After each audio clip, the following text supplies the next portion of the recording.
आप देख रहे हैं श्री हरि कृपा आश्रम चैनल। संस्थापक स्वामी श्री हरि चैतन्य पुरी जी महाराज।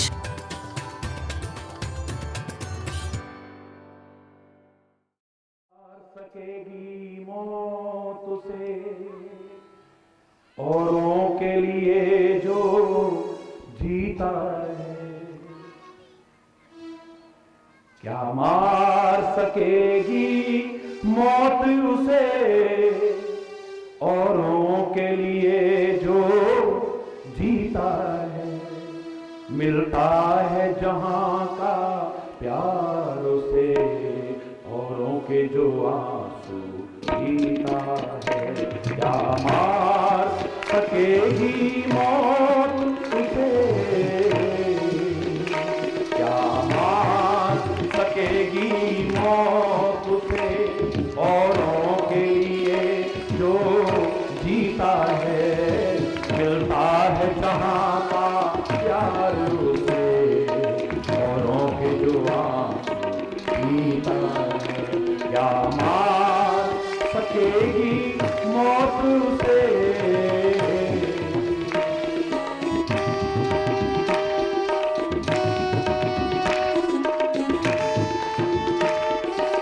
समय भी काफी हो रहा है।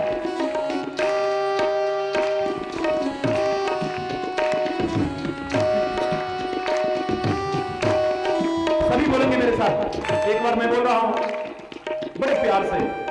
ये गीत उन शहीदों को समर्पित करता हूं, उन महापुरुषों को समर्पित करता हूं जिन्होंने इस देश के लिए, देश की सीमाओं के लिए और इस समाज के लिए अपने आप को भी और अपना सब कुछ सर्वस्व अर्पण कर दिया। नमन करते हुए आप भी बड़ा सुंदर भाव बना करके बोलेंगे। जिसने विष पिया बना शंकर, जिसने विष पिया बनी मीरा, जिसने विष पिया बना शंकर। आत्महत्या के लिए नहीं, आत्महत्या के लिए नहीं, लोकोपकार के लिए। जिसने विष पिया बना शंकर, जिसने विष पिया बनी मीरा, जिसने विष पिया बना शंकर, जिसने विष पिया बनी मीरा। जो बेधा गया बना मोती, जो काटा गया बना हीरा। जो बेधा गया बना मोती, जो काटा गया बना हीरा। जो नर है तो हीरा,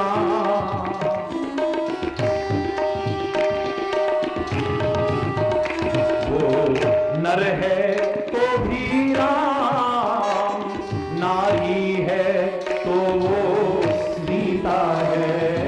मिलता है जहां का प्यार से औरों के जो आंसू पीता है। क्या मार सकेगी मौत उसे औरों के लिए जो जीता है। मिलता है जहां का प्यार उसे औरों के जो आंसू पीता है। क्या मार सकेगी मौत उसे।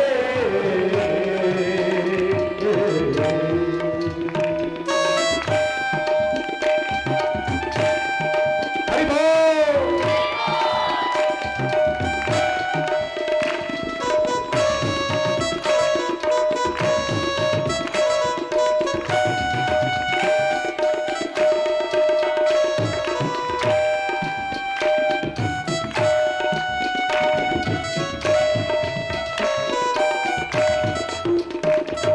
जिसने होना होता है अमर, वो लोग तो मरते ही आए। जिसने होना होता है अमर, वो लोग तो आए। औरों के लिए जीवन अपना बलिदान वो करते ही आए। औरों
लेकिन वो नहीं मर सकता है, वो मर करके भी अमर हो जाता है। लेकिन जो जीवन ऐसा जिए तब ना, अपने जीवन को उन बुलंदियों तक पहुंचाए तब ना, वरना नहीं। इस दिमाग में पता नहीं क्या क्या सोचते हैं, लेकिन जो सोचना चाहिए वो सोचता है, जो नहीं सोचना चाहिए वो नहीं सोचता है। इन आंखों से पता नहीं क्या क्या देख सकते थे, कैसे कैसे देख सकते थे, लेकिन जो देखना चाहिए वो देखता है, जो नहीं देखना चाहिए वो नहीं देखता है। जिस तरीके से देखना चाहिए उस तरीके से देखता है, जिस तरीके से नहीं देखना चाहिए उस तरीके से। जरा सी तो गलती हुई है, राम सामने बैठे हैं लेकिन ध्यान हिरण की तरफ चला गया, न देखा होता हिरण को, न जीवन में दुखों के वो बादल मंडराते लौकिक रूप में अपने सीखने के लिए कर रहा हूं। सिया राम तो अभिन्न तत्व हैं, मैं उनकी बात नहीं कर रहा, उनके चरित्र से हमें प्रेरणा लेनी है। सामने अपने परमात्मा बैठे हुए हैं और हमारा ध्यान जा रहा है हिरण की तरफ। और ये वो कहने वाला जिन आंखिन सो तब रूप लखो, इन आंखिन सो अब पेट लिए क्या क्या देखे आंखों से। अब तेरे को देखने के बाद अब इन आंखों को कोई जजता ही तो नहीं है। शाम अगर तू ना होता तो हमें दिखता भी ना, ये आंखें गोरी गोरी होती तो दिखती तुमको, इन आंखों में वो शाम ना हो, इन आंखों में वो शाम, ये जो काला काला है ये ना होता तो ये आंखें बिल्कुल गोरी होती, दिखाई देता आपको। शाम अगर तू है तो दिख रहा है, घनश्याम अगर तो है तभी तो बरसती है, घनश्याम बरसते हैं ना, घनश्याम माने काले बादल भी होता है। दृग्बिंदु बताते हैं कि घनश्याम है, इनमें अगर घनश्याम ना होते तो ये बरसात न होती। दृग्बिंदु बताते हैं कि घनश्याम है इनमें, अगर घनश्याम ना होते, घनश्याम न होते तो ये बरसात न होती। शाम अगर तू ना होता तो हम देख पाते, और तेरे को देखने के बाद और कुछ देखना भी तो नहीं है।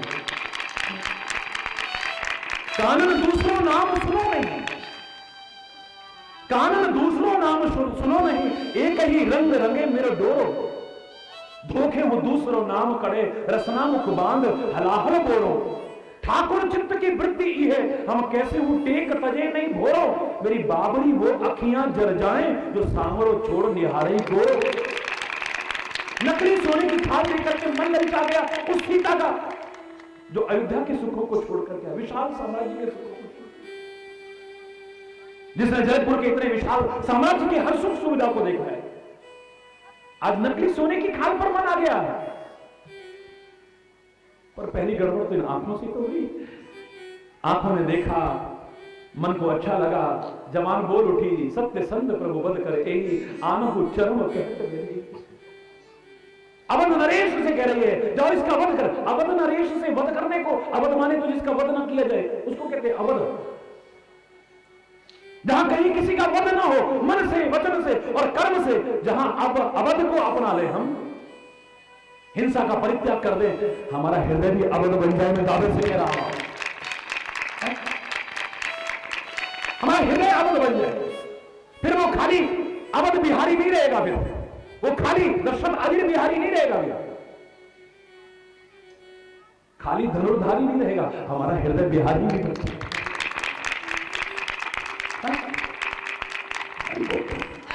अरे जोर से बोलो जरा। अवध का तात्पर्य जहां किसी का वध ना हो, हिंसा ना हो जहां पर किसी की। आज उस अवध नरेश, उस अवध के युवराज से, भावी नरेश से कह रहे हैं वध करके, यहीं से तो गड़बड़ शुरू होगी सारी। शायद इसीलिए सीता ने फिर आंख उठा करके नहीं देखा है, उसके बाद मां जानकी ने फिर इसके बाद आंख उठा करके नहीं देखा है। रामायण कह रही है, रामायण के सुंदरकांड को आप पढ़ेंगे तो सीता की स्थिति का चित्रण किया है। निज पद नयन दिए, नेत्र अपने चरणों की तरफ, अपने चरणों में रहते, भगवान के चरणों में नहीं। निज पद नयन दिए, नेत्र अपने चरणों के यानी नीचे रहते हैं। एक बार उठा के आंख उधर देखा था, उसका ये परिणाम हुआ। अब देखा तो पता नहीं क्यों। इंसान वो है जो गलती को दोहराई नहीं करी। जीव गलती का पुतला है जो अक्सर हो ही जाती है, नो प्रॉब्लम। गलती होना कोई बहुत बड़ी बात नहीं। जीव गलती का पुतला है जो अक्सर हो ही जाती है, पर जो गलती कर सुधर जाए उसे इंसान कहते हैं। और खाली सुधर ना जाए, जो गलती को ना दोहराए उसे इंसान कहते हैं। जो गलती को रिपीट ना करे, रिपीटेशन ना हो गलती की, पुनरावृत्ति ना हो गलती की। एक बार गलती की थी, आंखें उठा के देखा, आज ये खामियाजा भोगना पड़ रहा है। द्वारा आंखें उठा के देखा तो पता नहीं। राम भक्त नहीं पहुंचा है, राम कथा भी सुनने को मिली है, तब भी आंख उठाने की हिम्मत नहीं हुई। एक बार उठ के आंख नहीं देखती है कि ऊपर कौन कथा सुना रहा है। वृक्षों के झुरमुट में वो हनुमान राम कथा कह रहा है। मैं इतना कहा है, कहीं सुप्रकट होत के न भाई, इतनी मधुर कथा सुनाने वाले, श्रवणा मत, कानों को अमृत के समान लगने वाली कथा सुनाने वाले, कहीं सुप्रकट होत के न भाई, भैया प्रकट क्यों नहीं होते? सुन हनुमान तो निकट चले, तुरंत सामने आ गए, लेकिन आंख उठा के देखा, फिर बैठे, चेहरा भी घुमा लिया है, फिर बैठे, घुमा करके बैठ गई है। मन विस्मय में हो, आश्चर्य हुआ है, ये नहीं हो सकता है, ये कोई माया भी तो नहीं है, कोई छलिया तो नहीं है, मुझे ठग तो नहीं रहा है।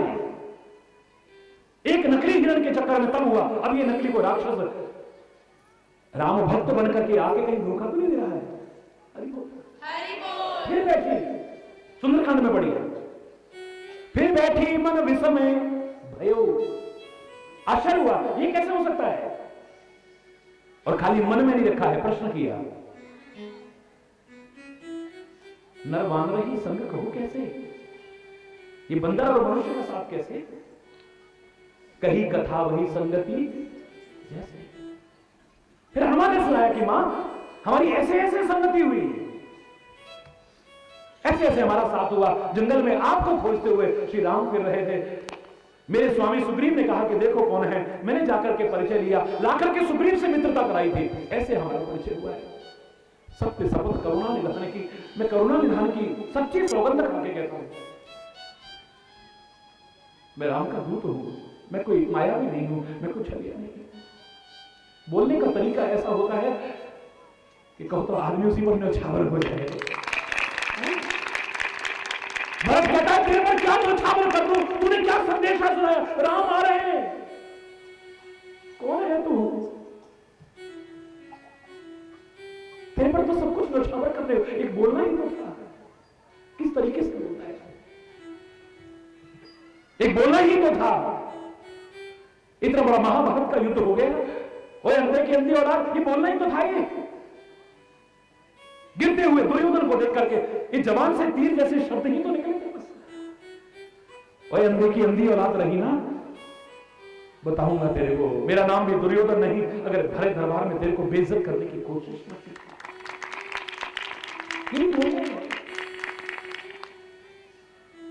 वो भी कहना है एक सुग्रीव इस तरीके से जाके कहता है, सबकी हालत क्या हो जाती है। हनुमान उसी बात को कैसे जाके कहता है,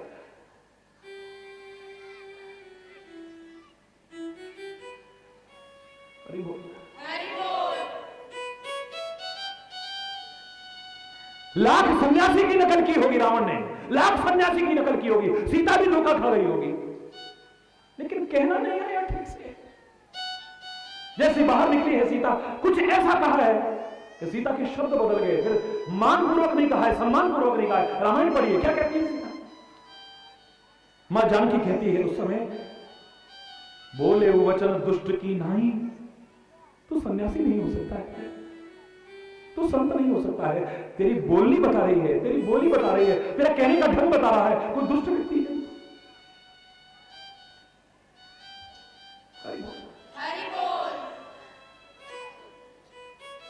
हमें ठीक से रहना नहीं आता है, हमें ठीक से अपनी बात को कहना नहीं आता है।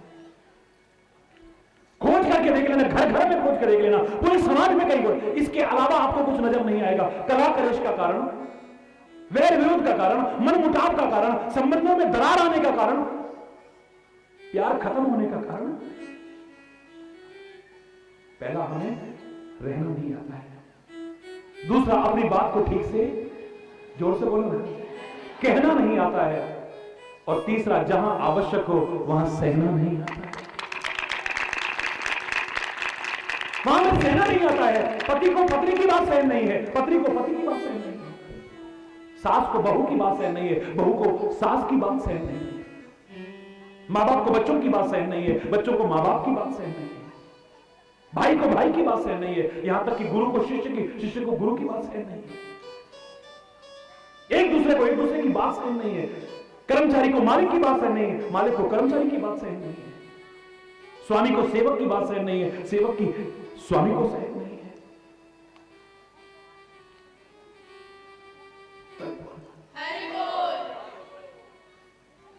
मैं बहस करने का विषय नहीं दे रहा हूं, नहीं, अन्याय को सहना भी एक पाप होता है। मैं न्याय की बात नहीं कर रहा हूं। यहां तो अन्याय की तो चर्चा नहीं, यहां तो न्याय की भी चर्चा है, सत्य की भी चर्चा है, धर्म की। हालांकि उसके लिए अधूरा है, नवंबर श्याम पट्ट अगर नहीं होगा तो मेरा उस पर लिखा हुआ भी दिखेगा नहीं आपको, मैं मानता हूं। लोग कहेंगे बुरे लोग ही क्यों हैं, अगर ये बुरे ना होते तो अच्छों की पहचान ना होती। हरि बोल, जोर से बोलना। भगवान ने हर चीज गलत भाव से नहीं बनाई है, याद रखना। अगर दुख ना होता हमें सुख की पहचान ना होती, ये धूप ना होती हमें छाया का आनंद ना पता होता। तेज धूप में जब चल के आते हैं तब पेड़ की थोड़ी सी छाया भी कहने को मजबूर कराती है। कितना सुकून, कितनी शांति। और धूप ना पड़ रही हो, रात दिन एसी लगे हैं, कूलर लगे हैं, पंखे लगे हैं, आम के बगीचे में भी रहता हूं, कभी नहीं बोला होगा मजे। ये दुख ही तो सुख की अनुभूति कराता है। अरे बोल, ये दुख ना होता तो हमें सुख का ना पता चलता, बुरे ना होते तो हमें अच्छों का, असंत ना होते तो संत का हमें पहचान भी ना होती, एहसास भी ना होता।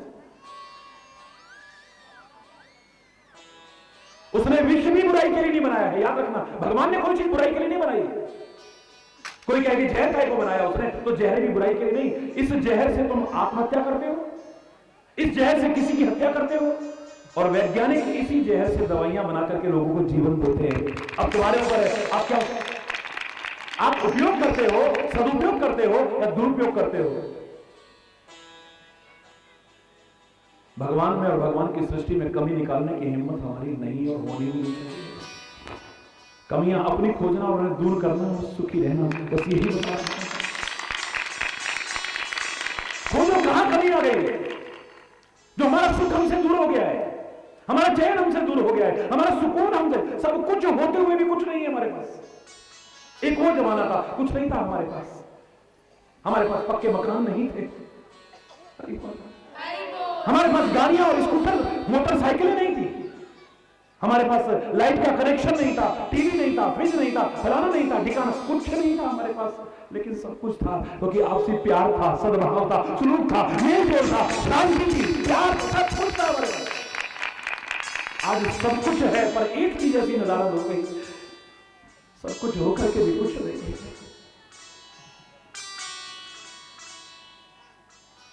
तब एक झोपड़ी में भी 20-20 लोग रह लेते थे, आज 20 कमरों में 2 भाई नहीं रह सकते, साथ मिलकर के नहीं रह सकते। कुछ खो गया है हमारा, कुछ चला गया है हमारा। सामान कोई खोता है, कितने परेशान होते हो, लेकिन तुम्हारी शांति खो गई, तुम्हें पता है, तुम्हारा सुकून खो गया है, मालूम है, तुम्हारा चैन खो गया है। एक सोने की चैन खो जाए तो बड़ी हालत होती है, और असली चैन सुकून सब खो गया, पता ही नहीं है।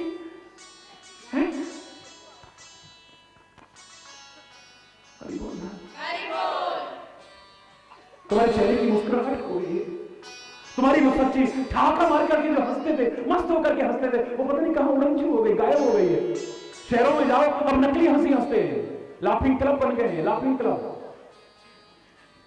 वो पार्क में लेके खड़े हो जाएंगे और कुछ ऐसी हरकत करेंगे, सारे करेंगे हा हा हा हा हा हा हा। पुराने जमाने में रावण हंसता था ऐसे जबरदस्त, वो राक्षसों जैसी हंसी, वो जबरदस्ती हंसा गया। कोई योगा कराने आ रहा है, वो लास्ट में हास्य योग है, जोर से हंसिए, अंदर से चाहे रो रहा हो बेचारे का। उसका दिल रो रहा है, उसके मन की बुरी दशा हो चुकी है। जबरदस्ती दिखावटी हंसी हंस रहे हैं। कहां गायब हो गया और क्यों गायब हो गया, इसको खोजना है। कारण अगर खोज लिया, उस कारण को दूर कर लिया, उपाय करने नहीं पड़ेंगे कई बार, और उपाय करोगे तो फिर सफल होगा, निष्फल नहीं होगा। हम कारण नहीं खोज रहे, उपाय करने लग जाते हैं। बहुत छींकें आती हैं, दवाई लेनी शुरू कर दी, ये मालूम नहीं छींकें आती क्यों है। एलर्जी टेस्ट कराओ ना, किस चीज से एलर्जी है आपको? बात बात में गला खराब हो जाता है, किसी से हो रहा है, दवाइयां खा रहे हैं, हमने तो इतनी दवाइयां कर ली, 2 दिन ठीक होता है, फिर खराब हो जाता है। अरे कारण खोजो, क्यों हो रहा है? कैंसर का परमानेंट उपचार अभी तक क्यों नहीं हो पाया है? क्योंकि कारण नहीं मालूम है। हर बीमारी का उपचार है, लेकिन कैंसर का आज उपाय करते हैं, फिर से पनप आता है। कोई परमानेंट क्यों नहीं? क्यों? कारण नहीं मालूम है। इन चीजों से बढ़ने की संभावना है, ये कह सकते हो। तंबाकू का सेवन करोगे, बढ़ने की संभावना, होने की संभावना ज्यादा हो जाएगी, बचो इनसे। शराब से बचो, गंदे खान पान से बचो, लेकिन ये तो उसको भी होता है जो बीड़ी के धुएं से भी नफरत करता है। क्यों? इन चीजों से संभावना ज्यादा होती है, इनसे तो बचो। इनसे बढ़ने की संभावना ज्यादा है, इनसे बचो। लेकिन उनको भी होते देखा है जो इनके नजदीक नहीं भटकते। कारण नहीं मालूम है। जिस दिन कारण पता लग गया ना, मैं चैलेंज करके रहा हूं, ये कैंसर जैसा ये भयानक असुर भी इस समाज में पैर टिका के रह नहीं पाएगा, भाग जाएगा। ये नहीं रह सकता, कैंसर नहीं रह पाएगा, जैसे और बीमारियां नहीं रहती। हमारे वैर विरोध का क्या कारण है? हमारी अशांति का क्या कारण है? हमारे दुखी होने का क्या कारण है? हमारे रोग का क्या कारण है? हमारे शोक का क्या कारण है? हमारे अंदर जो भय पैदा हो गया है, इसका क्या कारण है? समाज में एकता नहीं है, सद्भाव नहीं है, क्या कारण है इसका? नरक जैसा वातावरण बना है हर जगह का, क्या कारण है इसका? हरि बोल, हरि बोल। वे 3 प्रमुख कारण नजर आए हैं। हमें ठीक से रहना नहीं आता है, हमें अपनी बात ठीक से कहना नहीं आता है, और जहां जरूरी हो वहां पर जोर से बोलो, सहना नहीं आता है। सहन शक्तियां खत्म होती चली जा रही है, अभाव हो गया है इसका। ये तो कारण है सारा का सारा, और क्या है? मेरे देश की संस्कृति को अपना लो, मैं दावे से कह रहा हूं, ये सारे के सारे जो कारण इसके पीछे निकल जाएंगे, अपने आप दूर हो जाएंगे। तो 3 तरह के जो लोग मुझे नजर आए इस समाज में। पहले वो हैं जो प्रकृति के अनुसार जीवन जीते हैं, प्राकृतिक व्यवस्था को भंग नहीं करते हैं, प्रकृति के नियमों की अवहेलना नहीं करते हैं, प्रकृति से छेड़छाड़ नहीं करते हैं, प्रकृति के अनुरूप जीवन जीते हैं। दूसरे मुझे वो नजर आए जो विकृति परिपूर्ण जीवन जीते हैं और दुखी होते हैं। हरि बोल। एक प्रकृति के अनुरूप जीवन जीते हैं, दूसरा विकृति परिपूर्ण जीवन जीते हैं, और तीसरा इस देश की संस्कृति के अनुरूप जीवन जीते हैं। और एक दो उदाहरण ज्यादा नहीं विस्तार से, कभी समय हो रहा है ना? हरि बोल। हाँ, काफी हो गया। हरि बोल। खुद खाना ये प्रकृति है। भूख लगी हो, थाली सामने हो, हाथ अगर निवाला तोड़ता है, कौर तोड़ता है, अपने मुंह की तरफ आएगा।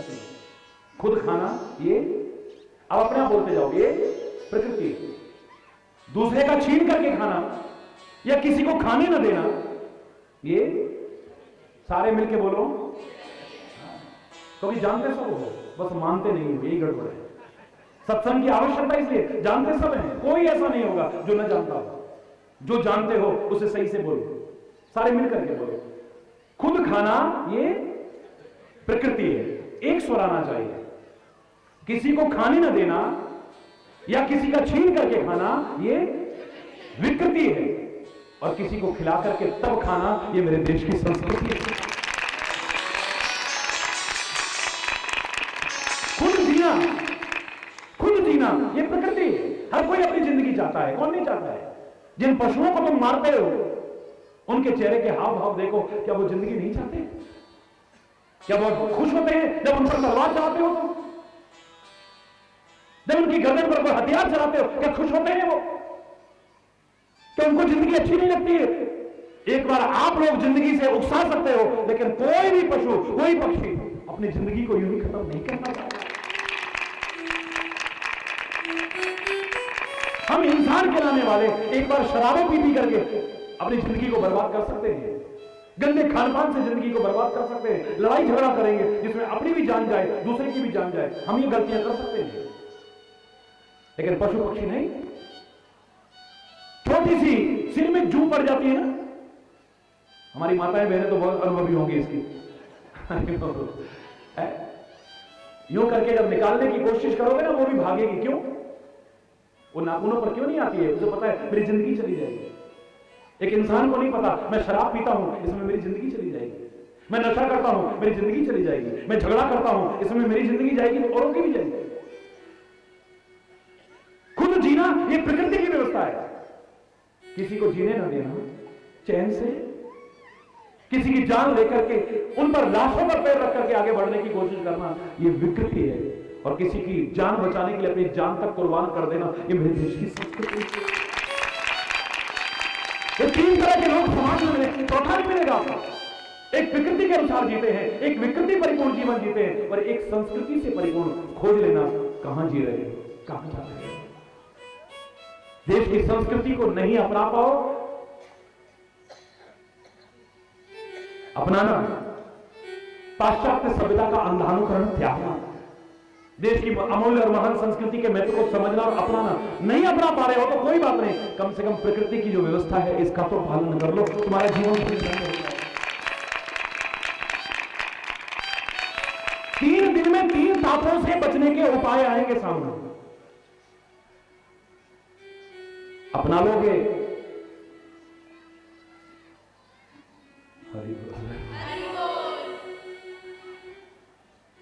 तो फिर तुम्हारे चेहरे पर सच्ची मुस्कुराहट होगी, और खाली चेहरे पर नहीं होगी, अंदर भी उमंग भरी होगी, खुशियां भरी होगी। मैं दावे से नकली छाती नहीं मारने पड़ेंगे आपको, नहीं करना पड़ेगा।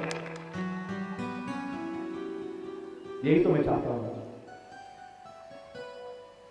आप सुन करके अपनाना, सुखी होना मेरी कामना, मेरे ऋषि मुनियों की कामना, मेरे वेद शास्त्रों पुराणों की कामना, मेरे देश के उन महान चिंतकों की कामना। सर्वे भवन्तु सुखिनः, सर्वे सन्तु निरामया, सर्वे भद्राणि पश्यन्तु, मा कश्चित् दुःख भाग् भवेत्। सुखी बसे संसार सब, दुखिया रहे न कोई, यह अभिलाषा है प्रभु मेरी पूर्ण होए। विद्या बुद्धि धन धान्य से वंचित रहे न कोई, यह अभिलाषा है प्रभु मेरी पूर्ण हो। नानक नाम चढ़ी कला, तेरे पानी सर्वत्र दाता सब, सब सुखी हो, सब समृद्ध हो, सब खुशहाल हो, हर ओर खुशियां ही खुशियां हो। इसी कामना के साथ आज यहीं पर अगर कोई गलत शब्द निकला हो उसके लिए क्षमा चाहता हुआ अपनी वाणी को विराम दूंगा। कल ठीक यानी ठीक 1 बजे प्रवचन प्रारंभ। कल नहीं सुनूंगा मैं, कल नहीं सुनूंगा। आपकी बात मैंने रखी क्योंकि आपका प्यार हमेशा से मेरे सिर आंखों पर रहा है भी और आगे भी रहेगा, उसके लिए मेरे पास कोई शब्द नहीं। लेकिन ये जो मिला हुआ समय है इसके एक एक क्षण का महत्व स्वीकार करना। ठीक 1 बजे यहां पर कार्यक्रम प्रारंभ हो जाएगा, 12 बजे ही भजन शुरू हो जाएंगे यहां, और हम सब ईश्वर की कृपा से मिले इस सुंदर अवसर का लाभ उठा पाएंगे, ऐसा मेरा विश्वास है। आरती में सब लोग अपनी अपनी जगह पर खड़े हो जाएंगे। एक क्षण का विलंब किए मैंने। धर्म की जय हो।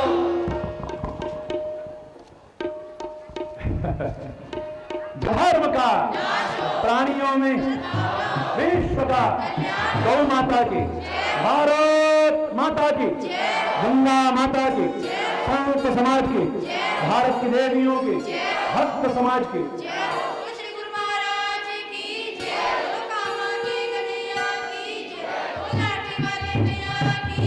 बोलो वृंदावन बिहारी लाल की जय, जय श्री राधे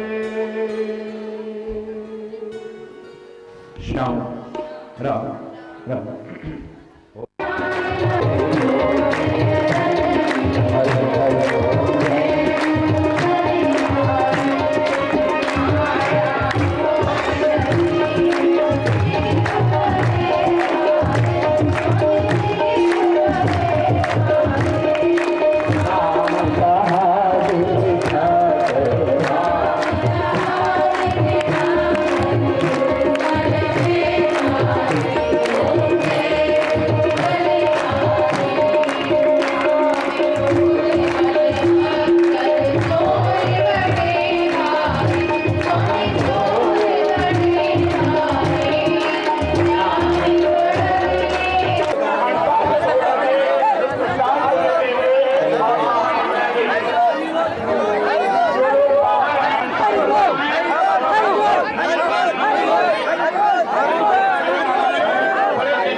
हमारे प्रभु श्री चैतन्य देव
सर्वे भवन्तु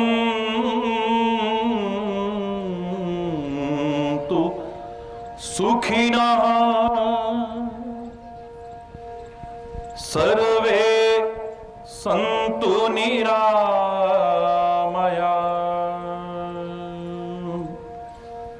सर्वे भद्राणि पश्यन्तु मा कश्चित् दुःख भाग् भवेत् मा कश्चित् दुःख भाग् भवेत्।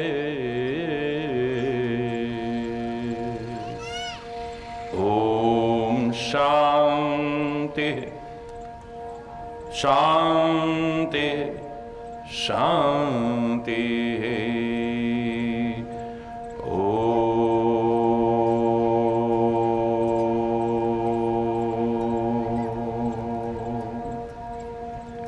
त्वमेव माताश्च पिता त्वमेव बन्धुश्च सखा त्वमेव विद्या द्रविणं त्वमेव सर्वं मम देव त्वमेव सर्वं मम देव ओम शांति शांति शांति।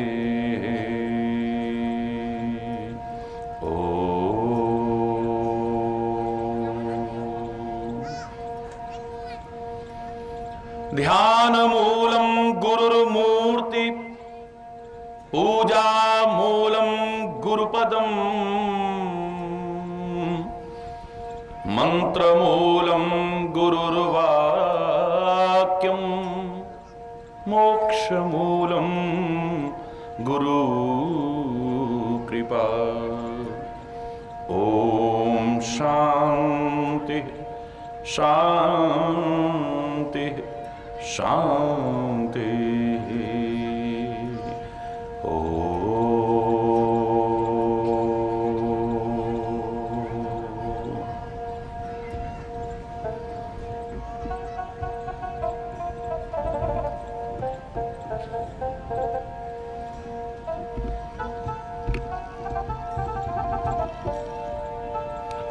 तेरी लीला तेरी महिमा हरी है न्यारी न्यारी बड़ी प्यारी प्यारी हरी हरी।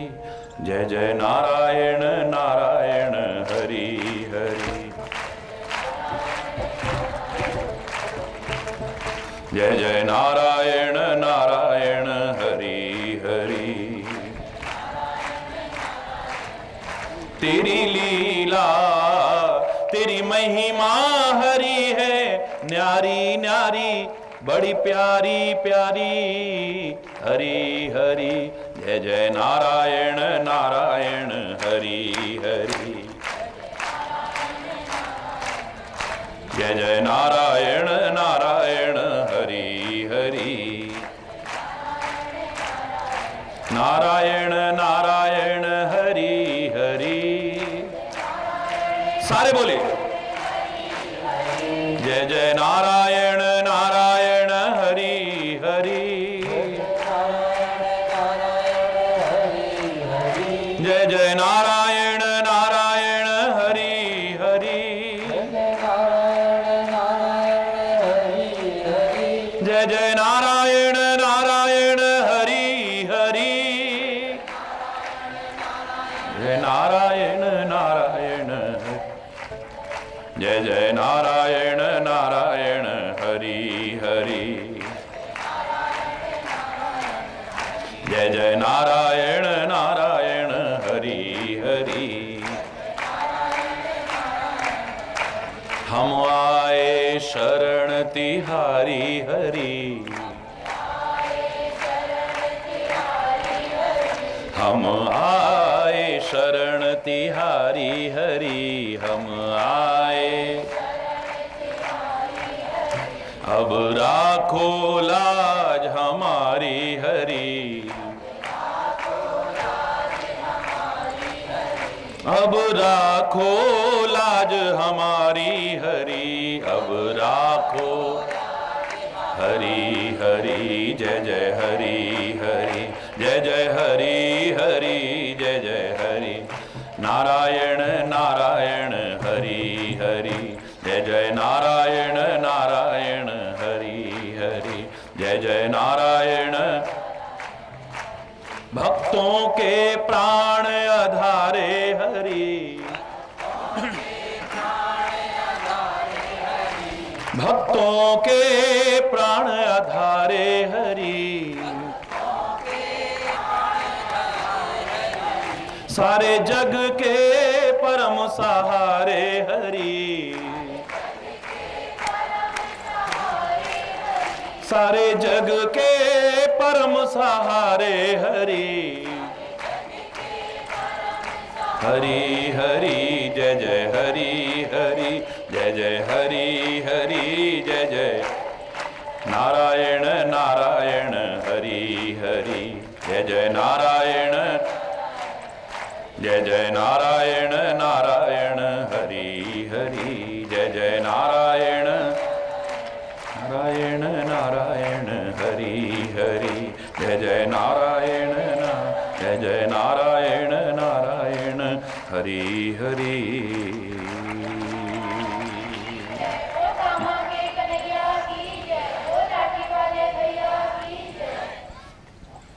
हरि बोल, हरि बोल, हरि बोल।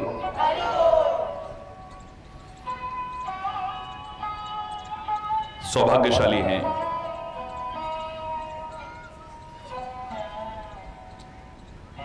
हमें मानव का शरीर मिला है, सौभाग्यशाली हैं सर्वांग परिपूर्ण शरीर मिला है जिसके एक एक अंग की कीमत हम आंक नहीं सकते हैं। सौभाग्यशाली हैं हम भारत जैसी पवित्र धरा पर हमें जन्म लेने का अवसर मिला है। सौभाग्यशाली हैं हम सत्संग मिल रहा है। सौभाग्यशाली हैं हम सत्संग में हमारी रुचि भी है, वरना यहां इतनी दूर चल के बैठे होते। बहुत सौभाग्य हैं हमारे, बहुत सौभाग्य हैं हमारे। खाली दुर्भाग्य का रोना मत रोते रहो, अपने सौभाग्य को जरा जानने की कोशिश करना। हां, जो सुनो इसे जीवन का अभिन्न अंग अगर बना लो तो फिर मात्र सौभाग्यशाली नहीं, परम सौभाग्यशाली बन सकते हैं। ये दुर्भाग्य हमारा जिसका हम रोना रोते हैं, ये दूर हो सकता है। और इसके लिए मैं खुले शब्दों में कह रहा हूं, हमें ज्योतिष की शरण की आवश्यकता नहीं। मैं ज्योतिष की आलोचना नहीं कर रहा हूं, लेकिन आज जो समय की मांग है, ये ज्योतिष की शरण की आवश्यकता नहीं है, जीवन को ज्योतिर्मय बनाने की आवश्यकता है। तमसो मां ज्योतिर्गमय के सिद्धांत को अपनाने की आवश्यकता है। असतो मां सदगमय के सिद्धांत को अपनाने की आवश्यकता है। मृत्यु और मां अमृतम गमय के सिद्धांत को अपनाने की आवश्यकता है।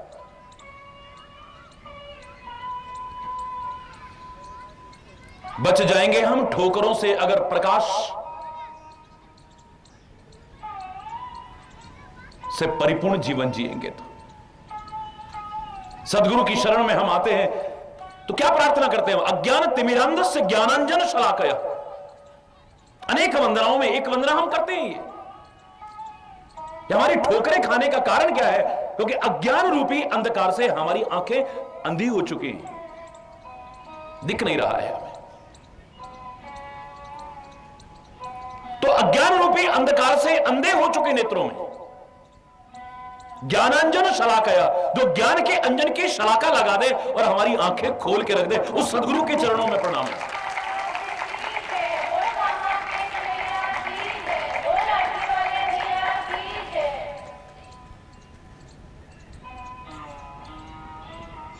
जीवन को प्रकाशमय बनाने की आवश्यकता है।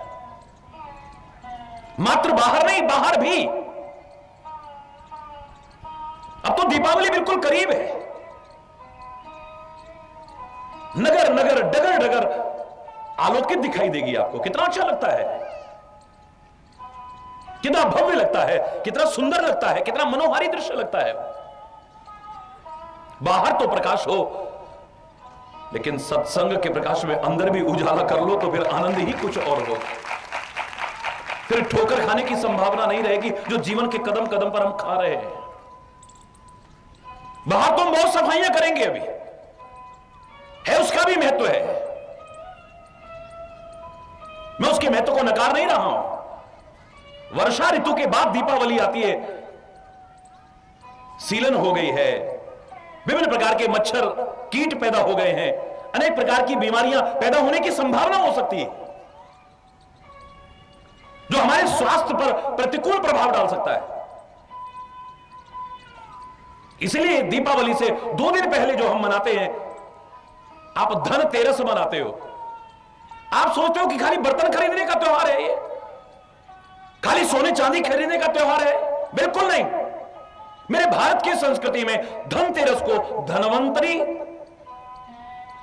जयंती के रूप में मनाते हैं। आयुर्वेद का जो बहुत सुंदर रूप उन्होंने हमारे सामने रखा, उन्होंने साफ साफ शब्दों में जो कहा, गांव गांव में प्रचलित है कि पहला सुख निरोगी काया। हरि बोल। पहला सुख धन नहीं है। धन आपके पास है भी, अगर रात दिन बीमार रहेंगे तो धन तो सारा खर्च हो जाएगा हमारा, जो है वो नष्ट हो जाएगा, और जो कमा सकते थे उससे वंचित रह जाएंगे। बोलो। स्वास्थ्य के दृष्टिकोण से बहुत अच्छा महत्व है। आप घर की सफाई करते हो, पुताई करते हो, रंगाई करते हो, बड़ी अच्छी बात। बाहर सफाई करते हैं, लेकिन सत्संग के इस प्रकाश में अंतर में भी सफाई हो जाए तो फिर मजा ही कुछ और है। मैं कह रहा हूं, साल में एक बार दिवाली नहीं, साल में एक बार दिवाली नहीं आएगी, फिर वो दिवाली का जोश, उमंग, उत्साह, उत्सव जीवन पर्यंत कदम कदम पर आपको मिलेगा, जब दिवाली शब्द का अर्थ हम समझ जाएंगे तो। सदगुरु ने, सत्संग ने, ग्रंथों ने, मन ने नहीं, आत्मा ने जो शिक्षा दी, हरि बोल, ध्यान से सुनिएगा, जो हमारे महापुरुषों ने, हमारे ऋषि मुनियों ने, हमारे सदगुरु ने, हमारे संतों ने, हमारे ग्रंथों ने जो शिक्षा दी, वह आपने वो ठीक से ली। हरि बोल। ये दी व ली का अगर क्रम ठीक चलता रहा तो जीवन का क्षण क्षण हमारा दिवाली हो जाएगा।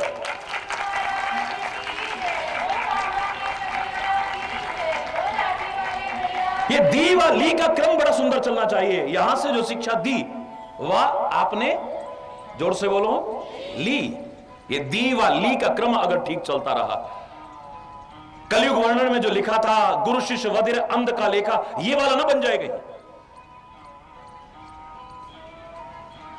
जीवन का हर क्षण दिवाली होगा, जीवन का हर क्षण होली होगा, जीवन का हर क्षण ईद की खुशियां हमें देगा, जीवन का हर क्षण हमें जो जिसके प्रति आपकी श्रद्धा है वो उत्साह का पर्व आपके जीवन में आ जाएगा। ज्ञान के उजालों में जीते हुए अगर आपने अपनी कमियों को दूर कर लिया है, इससे पहले आपने दशहरा पर्व मनाया था, क्या तात्पर्य है दशहरा का? जिसने 10 को हरा है, मन से, वचन से और कर्म से, जो 10 प्रकार की गलतियां हमसे होती है, 10 प्रकार के अपराध जो शास्त्रों में वर्णन हमारे यहां मिलते हैं, अगर 10 को हरा तो तुम्हारे जीवन में दशहरा आएगा, विजय उत्सव आएगा, जीवन का दाव हार करके नहीं जाओगे।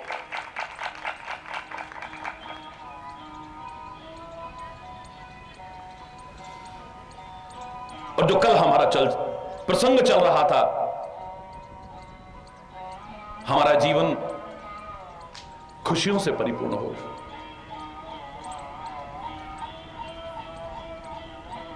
पतझड़ से बच सकोगे, बसंत ही बसंत होगी। बसंत की बहार तुम्हारे जीवन में तो होगी और तुम औरों के जीवन में भी बसंत की बहार करने लायक बन सकते हो। यद्यपि मैं मानता हूं कि जीवन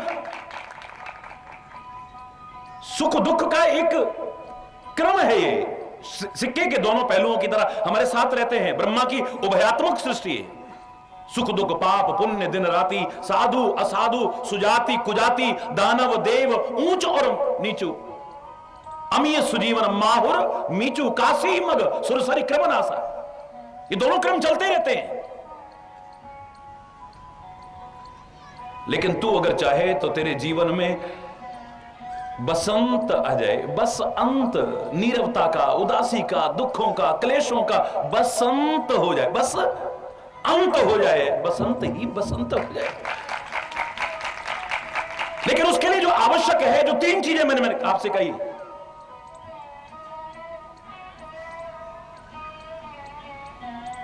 हमें ठीक से रहना आ जाए। हरि बोल।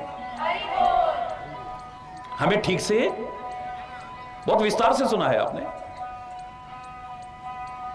संसार एक मेला है और मेले में जाकर के आनंद आता है, मजा आता है।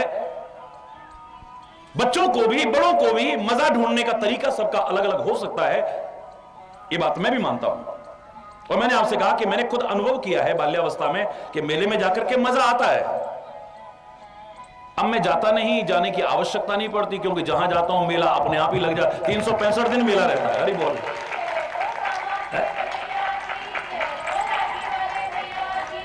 मेला ढूंढने, मेले में मजा ढूंढने का, आनंद ढूंढने का तरीका सबका अपना अपना अलग हो सकता है।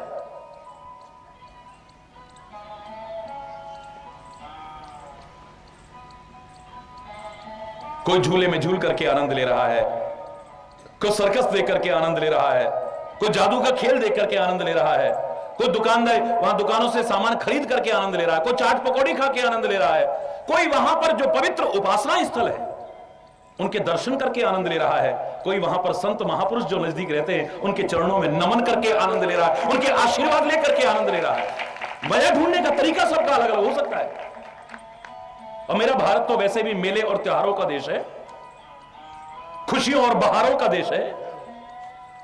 यहां पर कभी मकर संक्रांति का मेला लगता है, कभी लोहड़ी का मेला लगता है, कभी होली का मेला लगता है, कभी दिवाली का मेला लगता है, कभी ईद का मेला लगता है, कभी गुरुपर्व का मेला लगता है, और कभी कभी तो सारी दुनिया की आंखें फटी की फटी रह जाती है जब महाकुंभ का वो महान मेला लगता है। करोड़ों करोड़ों लोग इकट्ठे हो जाते हैं। वाह,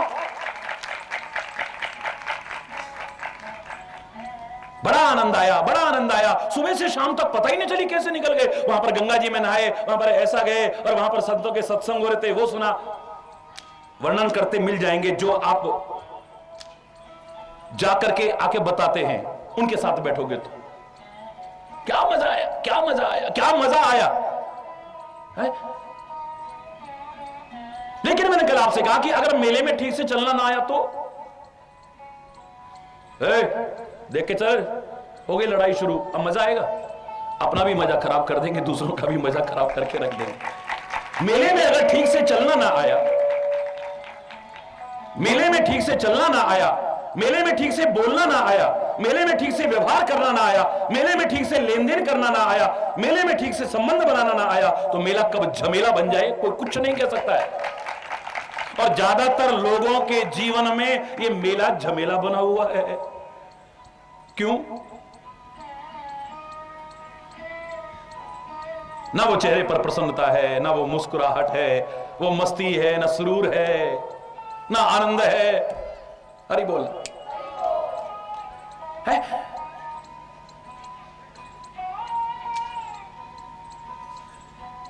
किसी शायर ने कहा था ना, जिंदगी जिंदा दिली का नाम है किसी के?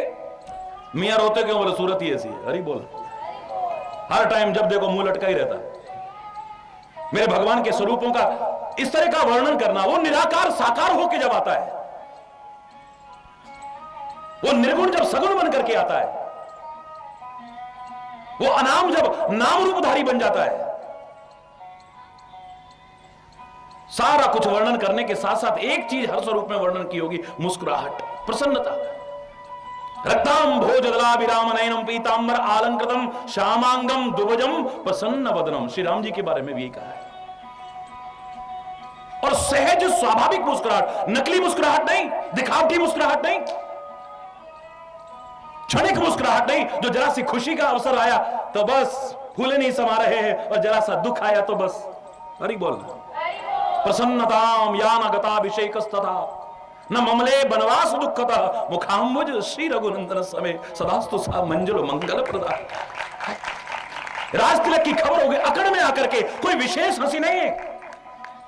अब हम अयोध्या के युवराज बनने वाले हैं, नृत्य प्रस्तुत किया जाए, हा, हा, हा, हा, हा। ये रावण कर सकता है, रावण नहीं कर सकता है। हरि बोलना।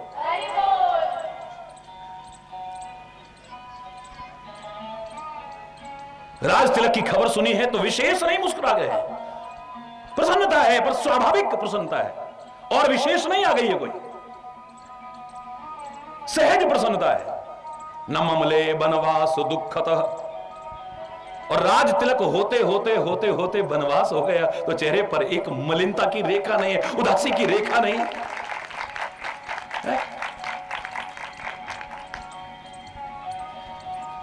वही प्रसन्नता है। पूजा पाठ आप करते हो तो पंडित जी आपको मंत्र बोलते होंगे, कभी आप नोट करना है, ध्यान करिए। किसका ध्यान करिए? बोले प्रसन्न वदनम ध्यायेत सर्व विघ्नोपशान्तये। हरि बोल। प्रसन्न वदनम ध्यायेत सर्व विघ्नोपशान्तये। प्रसन्न वदन परमात्मा का स्मरण करो, तुम्हारे सारे विघ्न शांत हो जाएंगे, तुम्हारे काम निर्विघ्न पूर्ण हो जाएंगे।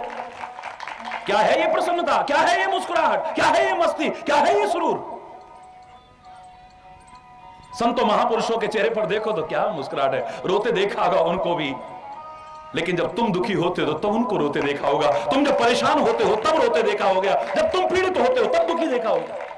वरना एक स्वाभाविक मुस्कुराहट,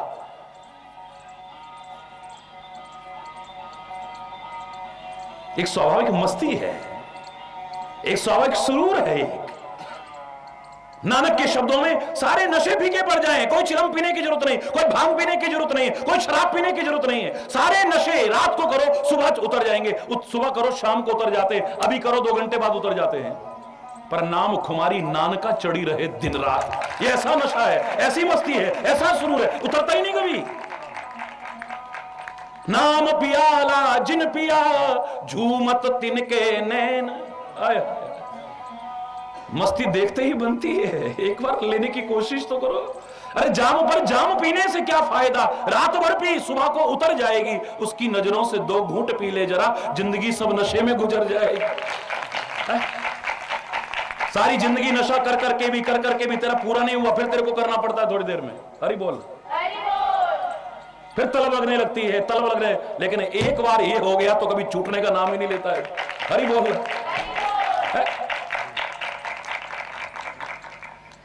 कन्हैया की मुस्कुराहट ने तो कितनों की नींद उड़ा दी। ऐसा मुस्कुराहट, ऐसी मुस्कुराहट जिसने देखा वही उसका हो गया है।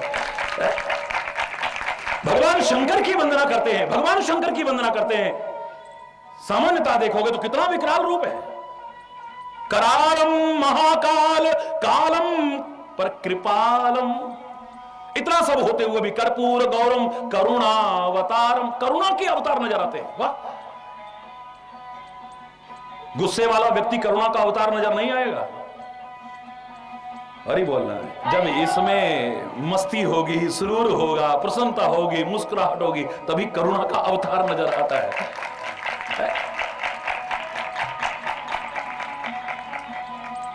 तीसरा, प्रलंकारी नेत्र होते हुए भी, नागराज सर्पराज गले में होते हुए भी, नरमुंडों की माला होते हुए भी, शमशान की विभूति होते हुए भी, भूत प्रेत इत्यादि गण होते हुए भी, वाह, फिर भी करुणा का अवतार है। भक्तों ने जब देखा तो उसी के होकर के रह गए। अरे क्या मस्ती है, क्या सुरूर है, जिससे हम सब वंचित होते जा रहे हैं। उस शायर ने कहा था, जिंदगी जिंदा दिली का ना, अरे मुर्दा दिल क्या खाक जिया करते हैं। लटका हुआ चेहरा, मुरझाए फूल को तो कोई अपने करीबी फटकने नहीं देता, उतार के परे फेंकता है। अरे बोल ना, जोर से बोलो ना। है? खिला हुआ, खिला हुआ। मैंने तो बचपन में वो पंक्ति हटवा दी थी स्कूल में, ईश्वर की कृपा से। चौथी कक्षा में था तो मेरे को उस समय जो हमारे अध्यापकों का, गुरुजनों का जो आशीर्वाद रूपी पुरस्कार मिला था, उस पुरस्कार के आगे देश विदेश के मिले पुरस्कार भी फीके लगते हैं। प्रार्थना बोला करता था और उस प्रार्थना में आता था, जो खिल सके ना वो फूल हैं हम। मैंने बोलनी बंद कर दी प्रार्थना। एक एक करके सब ने पूछा, बेटा प्रार्थना क्यों बंद कर दी? मैंने कहा मैं नहीं बोलूंगा। कक्षा अध्यापक ने पूछा, मैंने कहा नहीं बोलूंगा। प्रधानाध्यापक ने पूछा, मैंने कहा नहीं बोलूंगा। आखिर बात क्या है बेटा, क्यों नहीं बोलना चाहते हो? मैंने कहा अभी तो हमारा भविष्य परमात्मा जानता है कि क्या है।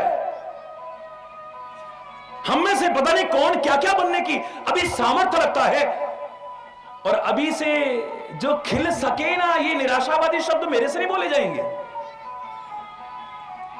पीठ थपथपाई थी मेरे प्रधानाध्यापक ने। चौथी कक्षा में एक वहां की हिस्ट्री बन गई, इतिहास, क्योंकि हमारे विद्यालय की प्रार्थना बदली गई।